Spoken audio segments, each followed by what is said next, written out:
Comitê de Política Monetária confirmou a expectativa dos analistas e parou com a sequência de corte na taxa básica de juros.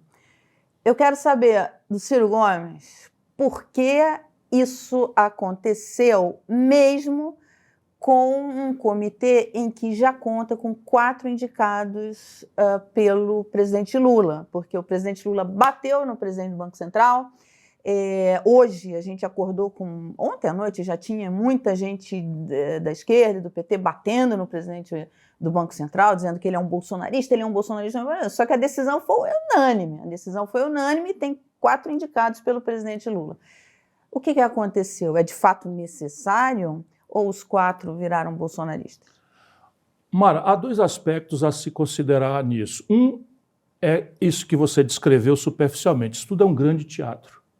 Praticamente todos os atores que você mencionou, Lula, PT, bolsonaristas, presidente do Banco Central, indicados do Bolsonaro, todos estão desenvolvendo um papel fora daquilo que de fato é o que está acontecendo na prática.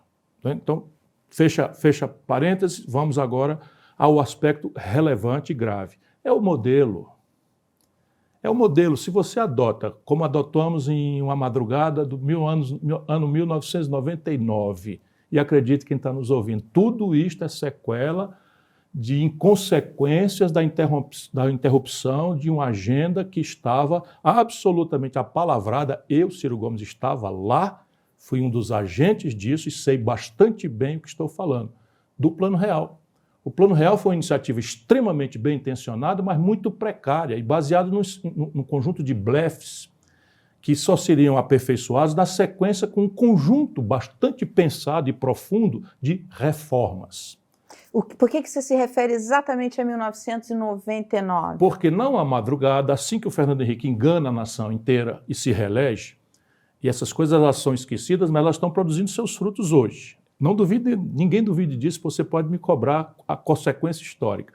Numa madrugada, o Fernando Henrique viu que as coisas estavam quando o real se desvalorizou profundamente, e ele chamou o Chico Lopes, presidente do Banco Central, e disse ao Chico Lopes, mentindo, que ia manter a banda cambial. Lembra? O real banda estava... Não, aí o Chico Lopes saiu com essa, que ia ser uma banda diagonal endógena. Endógena, isso. O fato é que o seguinte, o que eles queriam naquele momento? Ao invés de ser um câmbio ao par com o dólar, o real valendo $1, como eram as primeiras medidas provisórias, o real agora iria flutuar, porém, ainda controlado dentro de uma banda, de valor mínimo e valor máximo. Essa era a tal banda diagonal endógena.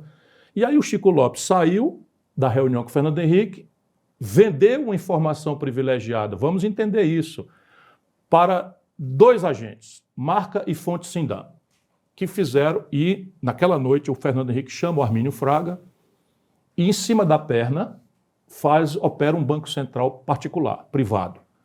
E o Armínio Fraga diz para o Fernando Henrique, esqueça paridade cambial, esqueça, você não tem mais nenhuma chance de controlar a moeda, e isso está causando uma destruição da economia do país, o país não consegue mais exportar, a importação está perfurando o comércio exterior brasileiro de um jeito insustentável, e isso vai gerar déficits monstruosos, e isso vai gerar desvalorização pesada. É melhor você antecipar tudo isso e precificar isso de uma vez só, enquanto você ainda tem tempo no seu resto de governo, pensou o Armínio Fraga, para consertar o desastre. Então muda. Então não é mais âncora cambial, solta o câmbio para ser câmbio flutuante. É o que está hoje. Tripé macroeconômico, virou dogma de fé. Não há transigência intelectual para você sequer pôr em dúvida a forma de execução dos valores envolvidos ali. Câmbio flutuante é a primeira grande variável. A segunda grande variável, agora a âncora do real vai ser o fiscal. Está ouvindo aí, pessoal? Vai ser o fiscal. Informação cultural. O Brasil tinha uma carga tributária, quando eu saí do Ministério para o Fernando Henrique assumir, de 27,5% do PIB. A dívida pública brasileira era de 38% do PIB. E havia ativos privatizáveis, como de fato privatizados foram, e isso é questão fiscal, sob o ponto de vista de estoque, dívida versus patrimônio, de 200 bilhões de dólares, que a câmbio antes da especulação que nós estamos vivendo significa R$1 trilhão. Pois bem, nesta data, quando tudo isso acontece, a dívida pública brasileira salta para 78% do PIB, de onde nunca mais desceu, ficou por aí nessa coisa. A carga tributária, para correr atrás deste galope absurdo de taxa de juros que o Brasil tem, sobe para 34,5% do PIB, e os ativos privatizados são desmobilizados e jogados nesse saco sem fundo. Nós metemos R$1 trilhão Mas, de Ciro, ativos. olha só. Então, veja, câmbio flutuante para a primeira meta de inflação. Esta é a modelagem que foi feita pelo Arminio Fraga numa madrugada e essa que está em vigor no Brasil. Então, respondendo à sua primeira pergunta, não interessa se o Lula indicou ou não indicou. O modelo determina isso, que você tem que botar o Banco Central para perseguir com uma única ferramenta burra a menor inflação, sem qualquer outra ordem de consideração. E eles estabelecem uma meta de inflação impraticável, o que não quer dizer que eu conceda nada a qualquer nível praticável, mas o Brasil, eu conheço bastante bem, não vai conseguir uma inflação de 3% nunca. Agora, Ciro, em 99, quando vem o câmbio flutuante, não tinha o que fazer. As reservas estavam lá embaixo. Eu lembro que a gente chegava na redação olhando qual era o nível, quanto tinha saído do país. Quer dizer, não tinha mais como manter aquela âncora cambial. Ele não tinha outra opção, ele tinha que botar o câmbio flutuante. Sem nenhuma dúvida, mas o câmbio flutuante se impôs. Vamos só ter clareza disso. E eu, naquela data, pré-candidato à presidência da República, circulei a grande mídia brasileira dizendo vai estourar, vai estourar, vai estourar. Com a Mira Leitão, sua colega e minha respeitável amiga e tal, né, eu pelo menos unilateralmente tenho admiração e apreço por ela, ela dizia, Ciro Gomes, você é um terrorista. E eu disse, essa entrevista vai ficar mal para você. Aí o Fernando Henrique chama todos os pré-candidatos a Brasília, eu fui, está tudo nos jornais. E quando saiu de lá, houve uma corrida aos bancos, Fernando Henrique me acusou de terrorista, porque eu estava dizendo, não é mais possível sustentar esta impostura, isso é uma mentira, isso é uma demagogia, está matando o Brasil. Ninguém quer ouvir, Mara. Como ninguém quer ouvir hoje que a questão fiscal brasileira chegou no limite. Agora, um dos pontos da questão fiscal brasileira, que está por trás dessa crise que a gente está vivendo agora, o que está por trás dessa crise é essa velha conhecida que é a questão fiscal. Que aí vai, o dólar sobe, bolsa cai, juro futuro sobe, enfim. É a questão fiscal. E nesse período, nos últimos 30 anos, dados do professor Raul Veloso, que você conhece bem, mostra que a despesa com previdência saltou para mais de 50%. Tanto que agora o governo está dizendo que vai chamar a ADRU, e ele fala, a ADRU não resolve nada. A ADRU não vai resolver nada, porque hoje a ADRU era tirar um pouquinho de cada item, só que hoje está engessado, está completamente engessado. Mara, com todo respeito, todos esses economistas, analistas de contas públicas que têm espaço na grande mídia brasileira, desculpe, estão mentindo. Eles até podem ter boa fé, alguns deles, outros não, a maioria não tem nenhuma, porque a questão fiscal, basicamente, é uma conta que deve ser feita com inteligência. E, aliás, é como a lei manda, a contabilidade pública manda, o Código de Contabilidade Pública manda. Qual é o trivial básico de uma conta pública? É quanto arrecada e quanto gasta. Desculpa eu ser imbecil aqui. E por que o professor Raul Veloso anota a explosão do gasto previdenciário desconsiderando duas questões dramáticas? Uma é demográfica. 30 anos atrás, quando eu comecei a falar sobre isso, eu não quero chamar para mim, não. Outras pessoas falaram sobre isso, mas eu escrevo livros, eu tento traduzir isso na política, tento chamar a atenção das pessoas.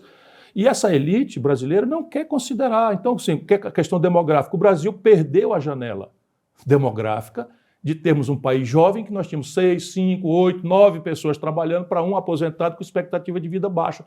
Morreu, fechou a porta. Ô, professor Veloso, o Brasil hoje tem 1,4 trabalhadores ocupados para cada aposentado. E insiste no regime de repartição que só Venezuela e Argentina praticam. E não é praticável por duas circunstâncias. A demografia envelheceu e o nível de violência social no Brasil é tão dramático que hoje mais da metade do nosso mercado de trabalho estão na informalidade, saindo, portanto, do vetor central de financiamento da Previdência, que é a carteira assinada, o vínculo formal de trabalho. Mas deixa eu dizer, todas as contas. Então vamos fazer todas as contas? Por favor. A maior despesa corrente brasileira é juro, não é Previdência. Não é Previdência? Longe de ser a Previdência. 52% do orçamento brasileiro, que é a lei de meios, que vai ser proposta agora pela impostura do governo Lula, Haddad, nas suas mistificações grosseiras, 52% do orçamento que vai ser proposto em agosto ao Congresso Nacional, estou adiantando, são juro e rolagem de dívida. Ora, juro não é dívida? Você, quando vai terminar a conta no fim do mês, você desconsidera a prestação do seu crediário ou a conta do seu cartão de crédito? Você, Mara, intelectual, dona de casa, empresária, seja o que diabo for, ninguém faz isso. No Brasil, sumiram, não se publica. Sabe quanto é a conta de juros nos últimos 12 meses, produzida pelo seu Banco Central, nomeado por Bolsonaro e mantido por Lula, porque quis fazer isso? Tem uma lei, Ciro. A lei diz claramente as circunstâncias de demissão. E elas estão todas dadas. Por exemplo? Por exemplo, está lá acho que Lei Complementar 179, artigo 5º, parágrafo 2º. Ô, diabo, eu ainda fui advogado, eu nem estou mais com a memória tão boa assim. Diz lá o seguinte, que o presidente da República, provocado pelo Conselho Monetário Nacional, pode demitir a direção do Banco Central e esta demissão será submetida ao Senado da República. E as circunstâncias, sabe quem é o Conselho Monetário Nacional? Haddad e Tebet. E o bolsonarista fulano. Agora, você quer ver as circunstâncias? Fraude. Mas isso não passaria no Senado, no Passaria Congresso? moleza. Você acha? Há 2 anos atrás, quando o Lula tomou posse, esse é o assunto. Há 2 anos atrás, entre a eleição e a posse, eu eleito, sou Roberto Campos Neto, o país gostaria de lhe agradecer muito honradamente seus relevantes serviços prestados ao país, mas eu gostaria que o senhor entregasse o cargo. Ciro, vamos voltar para Não, deixa eu voltar. A fraude que está se praticando no Banco Central é caso de cadeia, não é caso de demissão, é caso de cadeia. Veja os prejuízos que o senhor Roberto Campos Neto provocou no balanço do Banco Central. Mas tem uma meta de inflação, Ciro. Sim, mas a meta de inflação, primeiro, está errada no número. Mas aí não é culpa dele. Não está errada por culpa dele, está errada por culpa do Lula. Está errado por culpa do Bolsonaro, está errado por culpa do Michel Temer, está errado por culpa do Fernando Henrique Cardoso. E está errado porque o poder político foi subornado pela plutocracia financeira brasileira. Essa é a questão. E veja, eu não sou a favor de inflação, eu fui ministro da Fazenda. Vá ver o que eu fiz para deixar a inflação. Peguei a inflação com 3% ao mês e entreguei a 0%. Eu sou muito severo. Fiscal, só eu posso dizer aqui. Não tenho um dia. Prefeito de capital, governador do estado, ministro da Fazenda, num dia sequer eu pratiquei gastar mais do que arrecada. Fui ao mercado e esterilizei 100% da dívida pública do Ceará, mobiliária, com 20 anos de antecedência do vencimento. Então ninguém me vê com papo furado de fiscal para mim, que só quem tem esse argumento de fato histórico que ninguém me tiram o direito de participar do debate, estão tirando, já me tiraram, perdi o motivo. Mas a história não muda. Então repare, meta de inflação, ok, meta de inflação é um mecanismo exótico que o Armínio Fraga, na data, recolheu da literatura internacional, ali ela tem o nome de Inflation Target, mas na literatura internacional, pouquíssimo experimentada na verdadeira prática de muitos países centrais do mundo, o Fed americano, por exemplo, não está comprometido formalmente com nenhuma meta de inflação. O presidente do Banco Central ali, o mercado, etc., meio que pactuam e procuram lutar, mas não faz o rigor que está na legislação brasileira, estúpida e entreguista. Mas repare, no mundo, ninguém trabalha inflation target sem conceito, vou dizer em inglês também, de core inflation. O que quer dizer core inflation? Quer dizer os preços que são vulneráveis à taxa de juros. No Brasil, 2/3 do IPCA, minha querida, por favor, ajude essas pessoas a entenderem. 2/3 do IPCA são preços imunes à taxa de juros, porque 1/3 ou mais deles são preços administrados pelo governo. Então a Santa Petrobras, para fazer homenagem de novo, por outro lado, a um pedaço do baronato brasileiro, faz uma política estúpida de preços que abandona a sua estrutura de custos e vai cobrar preço de oportunidade se ela fosse vender spot em Roterdã. Isso entra no IPCA. Aumenta a gasolina, entra no IPCA. O que é o efeito da taxa de juros sobre esse preço?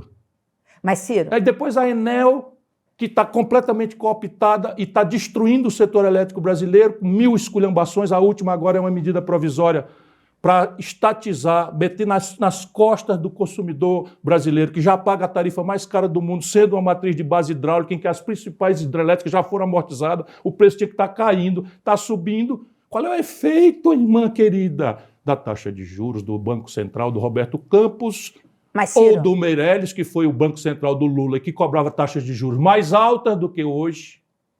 Só para você ter a inerência do modelo. Mas, então antes eu quero falar com você... Você não respondeu a pergunta, que é retórica. Sabe qual é o efeito da taxa de juros sobre 2/3 do IPCA? Nenhum. Olha só, Mas eu quero voltar para o modelo. E esse ponto que você falou, eu acho que é o ponto central mesmo.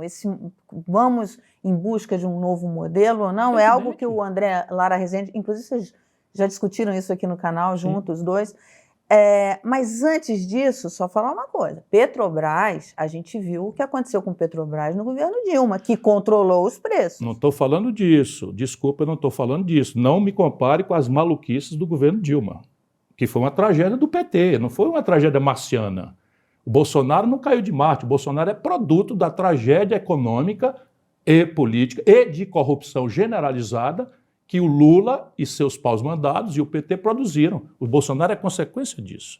Então, por favor, não me confunda. A gente aqui no Brasil está sempre impondo a caricatura ao racional. Não, não é disso que eu estou tratando. Como é que se deve calcular o preço do combustível no Brasil? Eu não fui candidato a presidente? Eu tinha obrigação, e todos os outros deviam ter também a obrigação de dizer para a população como faria, porque trata-se de a que senhor você quer servir. Comigo seria custo, rentabilidade média em linha com as grandes competidoras dela globais e um DX adicional, um plus adicional a mais para financiar um programa de investimento.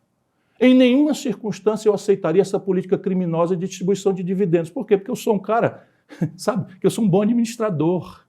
Eu trabalhei, inclusive, na iniciativa privada em pouquíssimas ocasiões, nunca em banco, porque eu não aceito, é ideológico, né? Então, o que é que eu faço? Eu tenho uma dívida e tenho um plano de investimento. Eu distribuo dividendo, o dinheiro que sobra. Qualquer empresa minimamente séria abate dívida, se livra de juro, arruma o portfólio, qualifica o balanço. E isso vai gerar sustentabilidade, rentabilidade máxima no futuro. Ganha espaço, esmaga o competidor, investe, percebe? Que não, você pega e faz o seguinte, paridade de preços internacionais, indexando a câmbio, que é uma variável absolutamente vulnerável à especulação e à informação privilegiada, inside information, como está acontecendo hoje. Sabe o que é que justifica essa taxa de câmbio a 5,41 na hora que eu entrei nesse estágio? Nada. É o Roberto Campos Neto jogando para produzir falseamento do balanço do Banco Central, para cobrir o prejuízo monstruoso que ele produziu. Por operações compromissadas, sabe quanto girou hoje de operação compromissada? Venceram hoje da dívida pública brasileira, hoje, num dia, nesta 1 trilhão e 400 bilhões de reais. Isso não é razão bastante para demitir esses canalhas? São bandidos. Ciro, vamos falar sobre o modelo econômico. Agora, o Lula vira um budismo de si mesmo. Ele é o responsável por isso. Ele é o presidente da República. 15 dias atrás, estava dizendo que o Brasil estava no caminho certo, porque a notícia do dia é que o PIB cresceu 0,8%. No primeiro trimestre de 2023, o PIB cresceu 1,6%. Nós estamos crescendo a metade do que crescemos, como efeito estatístico de carregação da safra de 22. É tudo uma grande impostura. Então, você falou um ponto que é central, eu acho, nesse momento, e realmente você tem razão quando diz que isso deveria estar sendo debatido, e não é, que é o modelo econômico.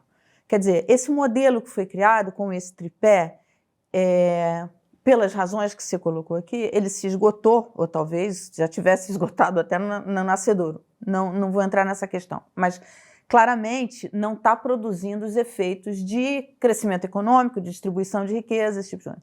Qual é o modelo econômico que você acha, que você tem, que você acha que está em linha com o que se demanda, o que se espera, em termos de distribuição, em termos de tecnologia, em termos de microchip, em termos de tudo isso, todos esses bondes que estão passando e que nós estamos perdendo, se você olhar globalmente, até, enfim, questão geopolítica de mudança de fornecedor, de cadeia de suprimentos por conta da guerra na Ucrânia, até isso a gente está perdendo.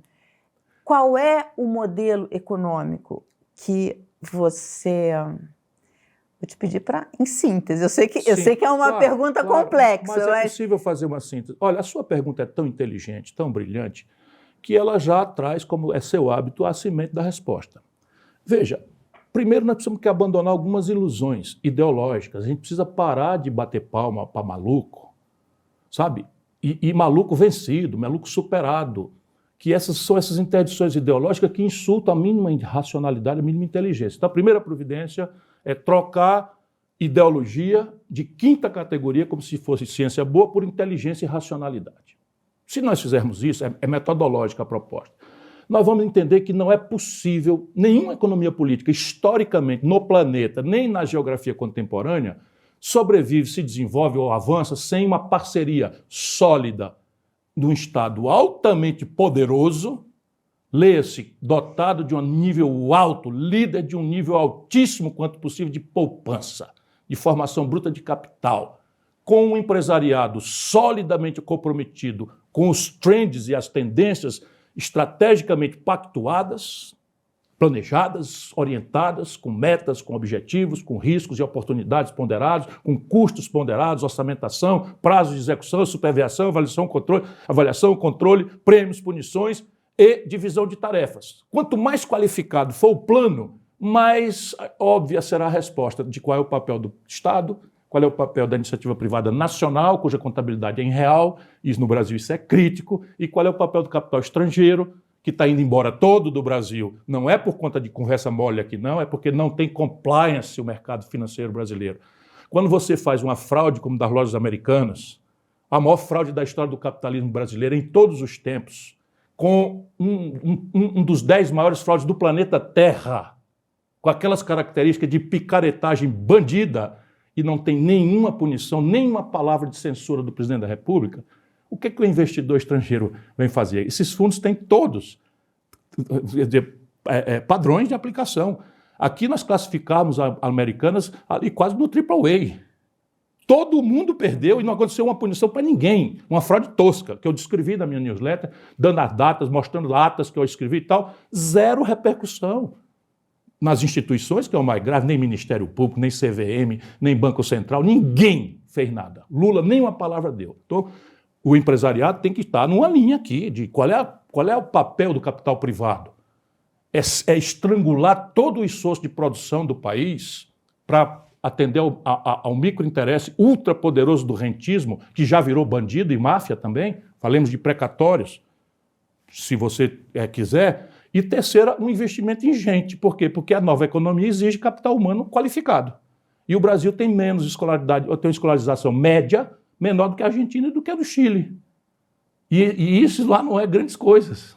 Percebe? E aqui você entende que ensino médio, que tem uma evasão de 71%, o que inventa para fazer isso não é trocar o paradigma pedagógico. Está aí o ensino médio discutindo baboseira e não sei o que e tal, quando a gente precisa de um ensino médio que prepare para a vida e não para o enciclopedismo raso, diletante, em que o garoto sai. 71% é a evasão. Solução lulista, com o ministro da Educação que, infelizmente, não entende absolutamente de nada. Eu conheço bem, porque sou um dos pais do monstrinho, não é? Mas não entende nada, não entende absolutamente nada. Uma bolsa.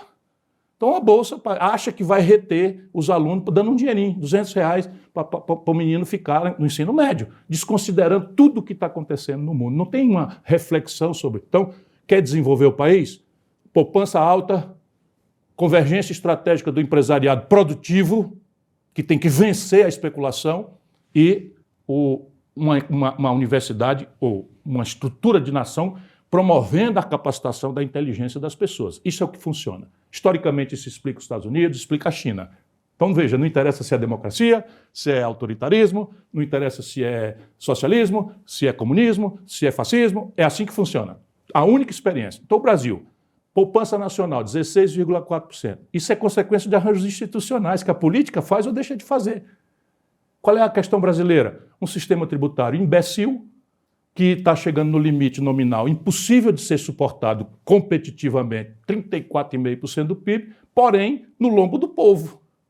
É o único país sério do mundo que eu não conheço que não cobra imposto de renda sobre lucros e dividendos empresariais. Alô, Haddad, papo furado no estrangeiro, nos aforamentos internacionais, tem que cobrar imposto de rico. Eu cobrava quando eu fui ministro da Fazenda. O mundo inteiro cobra imposto de renda na pessoa física. Então, o cidadão acionista controlador do Itaú tem 16 bilhões de reais de lucro num trimestre, bota 5 bilhões na pessoa física no bolso e não paga um centavo de imposto de renda. E vem falar que a grande emergência fiscal brasileira tem que ter uma solução cortando dos aposentados. Ô Veloso, o Brasil já tem o menor salário mínimo das Américas, exceção para a Venezuela. Por quê? Porque a economia brasileira é menos eficiente do que a de Honduras, do que da Nicarágua, do que do Uruguai, do que da Bolívia, Sabe, não é não. É porque o setor público brasileiro está falido e está arrochando em cima do povo. Para quê? Sabe quanto custou saúde pública no Brasil nos últimos 12 meses? 220 bilhões de reais nominais. Empenhados agora, vamos lá, 220 bilhões de reais. Sabe quanto já passaram do Tesouro Nacional, de gasto corrente, para o rentismo? 800 bilhões de reais em juro. Isso não entra no fiscal? Nós vamos falar de saúde daqui a pouco. Agora, para a gente encerrar esse bloco de finanças e investimentos... Como é que se desenvolve, então? Você estabelece um objetivo, crescer. Sem crescer, nenhum dos nossos problemas tem solução. Dívida versus PIB, que é o interesse do financismo. Se PIB tende a zero, dívida tende a infinito. E é para onde estamos indo. Na verdade, então, crescer. Se cresce, muda a lógica. É que, na verdade, a gente que viu nas últimas décadas de crescimento é o agronegócio e o financeiro. Por quê? Só. Por quê? Vamos especular? Por quê? Vamos especular. O financeiro é fraude. Apropriar o Estado e transformar o Estado brasileiro num grande motor de transferência de renda de quem trabalha e produz para o bolso de 10 mil famílias poderosas que subornaram o poder político. Pouco importa esquerda, direita, Bolsonaro, Lula, é tudo rigorosamente a mesma coisa. Rigorosamente a mesma coisa. Agora vamos lá, por que o agronegócio é essa pujança toda? Qual é a taxa de juros do agronegócio, Mara? O Estado brasileiro subsidia numa conta de 200, 300 bilhões por ano o plano safra que vai ser anunciado agora. Então, o juro para o setor pecuário e agrícola que está funcionando no Brasil é um juro fora do Banco Central, fora do cartel, dirigido pelo Estado.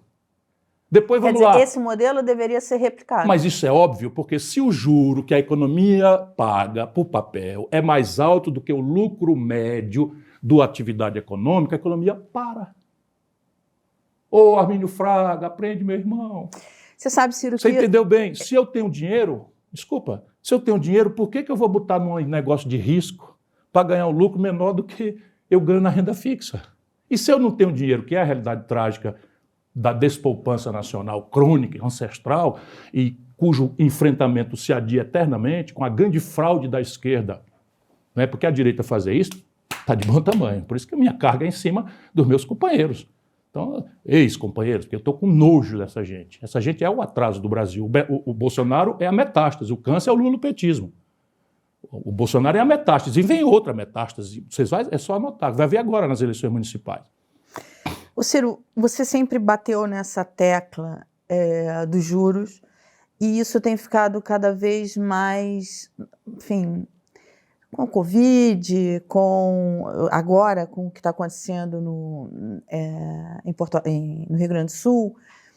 Eu vi uns estudos do IPEA, enfim, conversei com alguns pesquisadores que falam, por exemplo, que todas essas linhas de ajuda, de socorro que foram dadas, Pronamp e tal, durante a Covid, que isso não adiantou de nada, que houve uma destruição de capital enorme nos pequenos empresários. E aí eu vi um vídeo que eu lembrei muito de você recentemente no Instagram, do dono de uma livraria em Porto Alegre, uma livraria belíssima, eu gosto muito dessa livraria, sempre que eu vou lá eu visito, que é a Livraria Taverna. Ele entra na livraria com o celular e ele entra praticamente chorando, porque os móveis dele estavam todos alagados, os livros ali, quase água, quase pegando os livros, e aí ele fala assim, eu levei 3 anos para pagar isso aqui, e cara, eu fiquei tão emocionada com aquilo que na hora eu fiz um Pix para ajudar ali, porque eu me vi naquela situação. Eu sou pequeno empresário. Uhum. E eu me vi naquela situação. E o BNDES, não tem, ele acaba não atendendo os pequenos empresários recorrem ao BNDES para captar o giro, porque o mercado financeiro não absorve essa demanda. Tamanho custo. Primeiro porque não dão dinheiro, porque acham um risco muito alto ao pequeno empresário. Segundo, por causa do custo. Quer dizer, ou seja, eu fiquei pensando, esses pequenos empresários do Rio Grande do Sul, os que tinham uma linha de conta garantida, estão ferrados. Porque houve uma destruição de capital, diferentemente da pandemia. A pandemia, você houve uma retração econômica. Você não destruiu nada ali do que eles estavam, do acervo, do investimento, de máquina, de equipamento, que seja. Agora não, no Rio Grande do Sul eles destruíram. Como é que essa gente vai se recuperar? Se esse cara estava devendo numa linha garantida, por exemplo, isso vai explodir, porque não tem... os bancos falam, não, a gente vai prorrogar. Prorroga, mas com custo, e o custo não é baixo, é alto. Essa questão dos juros é uma questão que realmente tem estrangulado a economia e afeta principalmente esse setor dos pequenos empresários, que é um setor importante para movimentar a economia. Agora, Ciro, mesmo que o que não aconteceu, tivesse ocorrido um corte na taxa básica, o juro futuro já está lá em cima. Como é que faz para o mercado, para os agentes não reagirem? Porque, no final das contas, o que conta é isso, é o juro futuro que reage à percepção de risco da economia. Como é que faz isso? Você vai se assustar com o que eu vou dizer, mas eu vou começar com a resposta dizendo: nós precisamos impor o capitalismo aos capitalistas. E aí eu explico por você. Sabe por que uma torneira, a água sai com força no andar 2, no andar 5, no andar 10 de um prédio de 30 andares? Por que sai? Porque a água obedece a um sistema que chama vasos comunicantes. Então é uma dinâmica da gravidade. Você bota a caixa d'água lá em cima, quando qualquer descompressão, ou seja, um cano abre, uma torneira abre, a água vai procurar voltar para aquele nível da caixa d'água. É assim a distorção dos juros na vida de um país. Se você tem um produto financeiro rendendo, 150% da CDI, não adianta você achar que um dinheiro subsidiado vai chegar para o empresário e tal. Na hora que chegar para o empresário vai poupar o dele e vai botar no 170% da CDI. Isso é da dinâmica do capitalismo. Mas, Ciro, então, baixar na marra o juro? Não me oponho a caricaturas. Eu fui ministro da Fazenda. E o que eu proponho é que nós entendamos a raiz. E a primeira coisa, aceito para argumentar a atual lógica. E fiz isso. Então, na atual lógica, existe uma pseudociência desses, eu chamo de canalhas porque não há outro nome, que domina o Banco Central. Eu chamo de canalhas porque são canalhas, são inimigos do Brasil. Eles tinham que pagar caro pelo que estão fazendo contra o Brasil, e não só essa diretoria, não. Eu desconfio que é a próxima e as passadas. Explico por quê. Eles lá desenvolveram, não lembro o nome, tem até um nome de fantasia, um algoritmo para chegar à taxa de juros razoável. Esse algoritmo, eu sou dado a estudar, fui a me aprofundar nele. Ele é ilegível e tem muitas variáveis absolutamente arbitrárias. Entenda bem o que eu estou lhe dizendo. Quando você fala juro futuro, é uma especulação impune no caso brasileiro, em que meia dúzia de pessoas combinam o que é que vão dizer no relatório Focus. Eles combinam. E o boato produzido gera efeito oficial pelo meio de veículo de transmissão instantâneo, que é essa plutocracia, pouquíssimas pessoas, controlando o Banco Central, cujo estatuto de autonomia é bandido. E veja que eu fui ministro da Fazenda, que era meu presidente do Banco Central, era o Pedro Malan, diretor de Assuntos Internacionais, Gustavo Franco. Vai ver se algum dia eles sofreram qualquer constrangimento meu, do Itamar, que éramos completamente como somos, hostis a esse rentismo, para que deixassem de ser técnicos. Mas o Reinaldo Azevedo perguntou se o real poderia sair com esse estatuto de autonomia, com esse tipo de diretoria. Não podia ter sido feito. E sabe por quê? Pelo inverso. Nós precisávamos, para fazer o real, da taxa de juros posta lá na estratosfera. Para inibir demanda agregada, para atrair capital especulativo de qualquer natureza para bancar o blefe da paridade cambial e para substituir a perda da receita inflacionária nos bancos por receita de juro, porque não sabíamos o efeito sistêmico do fim abrupto da receita inflacionária nos bancos. Esta é a origem desse vício, dessa deformação criminosa que estamos vivendo. Então, repare, eu pedi para um conjunto de professores do CAEM, nos supercomputadores que nós tivemos acesso, para rodar o coisa, em que eu e eles, professores, tudo sóbrio, aceitando para argumentar o erro do modelo, mandamos rodar. E arbitramos as variáveis, enfim, arbitrárias de forma mais consequente com a realidade objetiva e não com esses boatos interesseiros que estão industrializados no Brasil hoje criminosamente. Eu conheço isso, era o boato da quinta. Toda quinta-feira eu quebrava um especulador no campo brasileiro quando era ministro da Fazenda. Está pronto hoje para fazer, só que o Banco Central não pertence mais ao povo brasileiro. Quem estiver especulando a 5,41, você quebra o cara. Quebra o cara, porque o câmbio está errado. Está errado o câmbio. Simplesmente está errado. E está errado porque está especulando e o Banco Central está por trás da molecagem. Porque tem instrumentos de venda de câmbio a mercado futuro, tem instrumento de swap cambial, tudo criminoso, e que eles não estão atuando agora para quê? Para fazer o que fizeram. Enquadrar definitivamente Lula, PT, governo, Haddad, todo mundo. E exigindo até o protocolo da unanimidade. E se gabar na imprensa, como a petezada fanática faz, de que foi o Lula que manipulou para ser unânime. Agora... Então vamos lá. Rodado no supercomputador, a matriz do Banco Central dá 2% a menos a Selic. Dá 8%, 8,3% a taxa Selic hoje. Sabe quanto é que custa 1% de Selic hoje aos cofres do governo brasileiro, gasto corrente? 74 bilhões de reais. Ou, no limite, sabe onde é que vai parar isso? Na insolvência. Simples assim, você bota 800 bilhões de reais numa dívida de 6 trilhões e 500, fica quanto?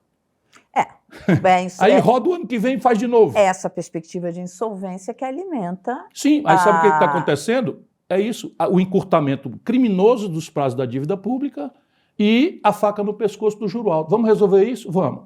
É estoque e fluxo. Não tem mistério. Vamos resolver isso? Vamos. Tem que consertar o fluxo. Não para ganhar a confiança do mercado financeiro, mas para não depender mais dela. Cadê a hora de fazer? Já Como passou. É que conserta esse fluxo? Imposto sobre lucros e dividendos, 70 bilhões. O imposto de alíquota moderada sobre grandes patrimônios na pessoa física acima de 20 milhões de reais, 56 mil pessoas apenas seriam alcançadas, 78 bilhões de reais. Uma progressividade maior no imposto de renda. Tá certo? E você pode trocar isso, como já estamos fazendo, no imposto sobre consumo, diminuindo essa alíquota do IVA do PT, vai nascer o maior do mundo. Por quê? Porque estão transportando para o consumo popular, que é o mecanismo mais regressivo de cobrar mais de pobre do que de rico, uma parte central do ônus da Previdência, que é transformando o PIS/COFINS num IVA federal. Isso é só no Brasil. Só no Brasil você imagina que vai onerar o consumidor carregando custos do erro estratégico de modelagem da Previdência Social. Mas isso aqui acaba o déficit primário. Essas 4 providências que eu fiz, mas assim, vamos lá, é grave mesmo? Eu acho que é. Vamos criar uma CPMF vinculada ao produto da arrecadação ao abatimento da dívida, para a gente testar a sinceridade dos barões do dinheiro. Vamos criar uma CPMF com alíquota de 1,5%, 1% e tal, sem participação de Estado, sem participação de município, sem 20% para a saúde, sem nada. 100% direcionado ao abatimento da dívida. Por que não? Por que não? Aí eu pego um sinal de inflexão da dívida no PIB e permito que, aceitando o modelo e tal, mas eu tenho uma carta na manga. Como é que a gente faz isso aqui? Para que o Brasil precisa ter 360 bilhões de dólares de reserva cambial? Você sabe como é que foi constituído isso? Molecagem do PT foi tomando a 14% de juro aqui, interno, comprando dólar e aplicando a zero no estrangeiro. Por quê? Porque estão vendidos ao sistema financeiro também, esse papo furado do Lula, é tudo mentira. Vou dizer de novo, 360 bilhões de dólares a câmbio de 5, dá 5 vezes 3, 15, 1 trilhão e 500, mais 5 vezes 6, né? 30, 1 bilhão e 800 milhões de 1 trilhão e 800 bilhões de reais. Precisamos deixar uma reserva sólida, 200 bi. Pega 160 bi, bota aqui do lado e chama os banqueiros, vamos negociar. Não tem mais operação compromissada de vencimento no dia. Só tem título pré-fixado agora. Aceita não? Cumpri o contrato, receba aqui de volta o seu pagamento. Eles vão mandar me matar. Ou vão mandar matar você, que me deu palavra. Compreende? O que é que acontece se eu tiver 160 bilhões de dólares, 700, 800 bilhões de reais para pagar a dívida? Ô Ciro, olha só, eles não vão mandar te matar nem me matar. Não, eles já mandaram me matar, eu já morri. Não. Você vê o que está... E já morri pela mão do povo que eu amo, o povo brasileiro. Não, depois a gente vai chegar nesse ponto, porque você vai ver, porque tem várias perguntas aqui para você. Para a gente encerrar esse capítulo de finanças, juros, economia, eu queria fazer 2 perguntas.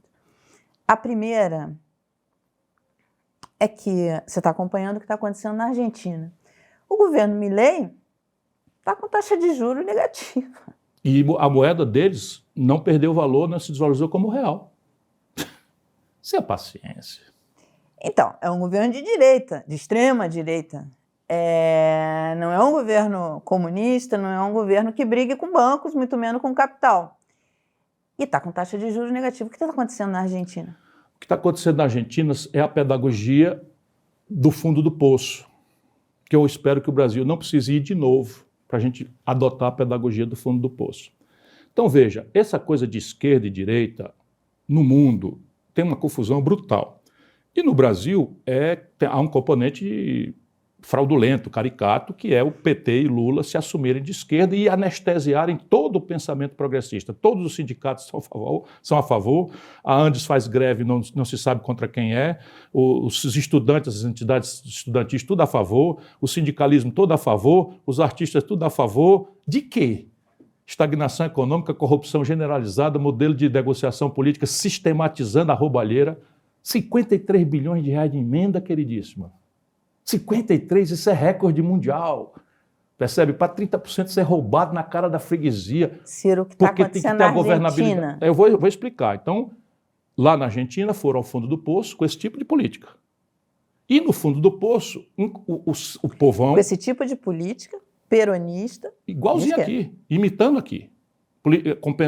Tratando os dramas sociais com política social compensatória, bolsa isso, bolsa aquilo, uma corrupção generalizada, um populismo desbragado na política, uma inconsistência fiscal estrutural, uma homenagem às corporações abusiva, aristocracia judiciária, aristocracia do Ministério Público, aristocracia dos grandes barões do setor público, etc, etc. E o povo encheu o saco e deu oportunidade a um outsider, como deu aqui. O daqui não tinha nada na cabeça, já era fruto do sistema, aderiu imediatamente ao sistema, simplesmente fez tudo e reviveu o lulopetismo. Lá, esse cara tem coisa na cabeça. É evidente, eu vou antecipar aqui, lamentando, porque tem um amor grande aos irmãos argentinos, não vai dar certo, porque a concepção estratégica não funciona. Porém, o que ele está fazendo? Ele está enfrentando essa caricatura corporativista que se mentiu que era de esquerda, isso não tem nada de esquerda. Neste passo, olha que absurdo, neste passo a prática dele é mais progressista do que a nossa. Por quê? Porque a nossa acomodou-se, não tentou, não assumiu risco nenhum. Acha que é possível tirar alguma coisa boa de lotear o governo com os bancos controlam o Ministério da Fazenda, os políticos corruptos controlam o orçamento do restinho que tem para distribuir e engana o povo com essa agenda identitária loteando Ministério da Mulher, do Índio, do Negro, do Amarelo, do Azul, do Encarnado e tal. E veja, eu não estou depreciando as questões, não. Não estou depreciando. Calma, porque esses recortes na internet eu vou enfrentar são isso. complicados. Eu estou um pouco me lixando. Eu vou enfrentar isso. Isso está matando o Brasil. Isso está fazendo o reacionarismo de direita subir o morro e se instalar no coração do povo. Porque se eu sou tratado como um cidadão e digo para ele, na política, o que é que você espera da política? Emprego, salário, crediário acessível que você possa pagar, segurança para sua família poder sair de casa sem morrer na mão de uma facção criminosa. Se eu lhe pergunto se o transporte está funcionando, ele vota para mudar. Ele vota progressista, mas se eu subo antagonizando a moral dele, as tradições mesmo equivocadas, mas são centenárias. O patriarcado, sabe? Isso tudo, eu acho que a gente tem que evoluir com o povo. A gente vai explorar isso que você está falando, que é muito importante. Eu denuncio corrupção, despreparo, e como o objeto da minha crítica, que eu faço eternamente ao despreparo e à corrupção, ao patrimonialismo, porque o alvo é um negro, ele é imune? Ou porque o alvo é um gay, ele é imune? Ou porque o alvo é uma mulher, ele é imune? Só posso atacar agora homens brancos e cis? Que é isso? Isso está ferrando o Brasil. Bem, para a gente encerrar agora, a última pergunta, eu quero falar com o Ciro, economista, estrategista, investidor. Para onde vai o câmbio? Para onde vai os juros? Para onde vai a bolsa? O que é para comprar e o que é para vender, Ciro? O câmbio vai ceder logo. Já devia ter cedido hoje, mas o teatro está ficando cada vez mais competente e uma hipótese que eu coloco para ele já não ter cedido hoje, em função da vitória que o setor financeiro teve, mais uma vez, contra o Lula, o PT e o Brasil, que é o subjugar, não só no protocolo, porque repare, vamos lá, tem alguma tecnicalidade isso? Se tem, nós precisamos olhar a última reunião. Na última reunião, metade votou para cortar meio e a outra metade votou para cortar também 0,25. Um dos dois estava errado. O que mudou de lá para cá? Um dos dois estava errado profundamente, então não tem tecnicalidade nenhuma. Eu conheço o bicho. Eu conheço o bicho, é tudo um bando de picareta. Picareta de alto coturno, picareta que é homenageado na Assembleia de São Paulo, Tá bom, que Ciro. vem por jantares e é homenageado e se oferece. Tenha paciência. Tá bom, Ciro. Câmbio, você acha que Câmbio cede? cede amanhã. Dólar, Cede então, amanhã, mas não cede muito e nem para a volatilidade, que é o problema. Como é que eu faço um business plan, Mara, em que em 15 dias a minha taxa de câmbio varia 11%, 15%? Isso é a margem de um bom negócio. Não, a margem de um bom negócio é 6%. E eu tenho uma variável central do meu business plan que varia 15 para cima, 15 para baixo em trimestre. E juros? Juros você acha que vai para cima? Vão para cima até a impostura da boataria sair, quando agora, mais ou menos em agosto, setembro, os juros americanos caírem. Aí esse mesmo molecagem aí vai ficar num constrangimento. Porque tudo isso hoje é boato. Porque o arbitramento do juro americano para cá é só uma fraçãozinha do boato. O que Ciro Gomes está comprando e o que ele está vendendo? Eu compraria sempre Petrobras, embora para guardar o meu capital. A farra dos dividendos, não sei o que e tal, não é mais tolerável. Você tem ações da Petrobras? Não tenho nada. Não tenho nada. Eu hoje sou praticamente insolvente, porque em função das minhas denúncias, a Justiça de São Paulo, e somente ela, me condenou por indenizações por danos morais milionários na contramão da lei e da jurisprudência. Uma delas é com o Collor. Simplesmente a Justiça de São Paulo quer que eu indenize o Collor em quase R$1 milhão, porque eu enfrentei o Collor e denunciei o Collor, e numa das denúncias que eu fiz e tal, ele se sentiu melindrado, ele é de Alagoas, trabalha em Brasília, eu sou do Ceará, trabalho em Brasília, mas o fórum que me condenou é de São Paulo. Então eu não tenho poupança. Mas você vai recorrer? Eu já recorri, é praticamente tudo perdido. Agora um juiz daqui autorizou, escrevendo isso, a arrombar a porta da minha casa para procurar bens dentro da minha casa para pagar R$30 mil, porque a revista Veja mentiu dizendo que eu estava sendo investigado por um desvio há 12 anos atrás, por um desvio ou por uma malversação de 300 milhões de reais. A Polícia Federal, no mesmo dia, me deu uma certidão de que não tinha nenhuma investigação com o meu nome. Eu entrei, pedi a Veja, porque eu nunca processei a imprensa, pedi a Veja para publicar o desmentido da Polícia Federal, não publicaram. Entrei na Justiça, e o resultado dessa minha reclamação contra essa calúnia criminosa dos bandidos, dos gangsters da Veja, não é? Hoje virou uma dívida que autorizou um juiz de São Paulo a botar no jornal, no dia seguinte, tudo, o processo sai nos jornais, para invadir minha casa, para ver se o fogão ainda dá para pagar R$30. É isso aí, para defender o Brasil. Eu me odeio. A gente vai passar para um novo bloco de conversa, mas esse sobre investimentos, a gente termina aqui.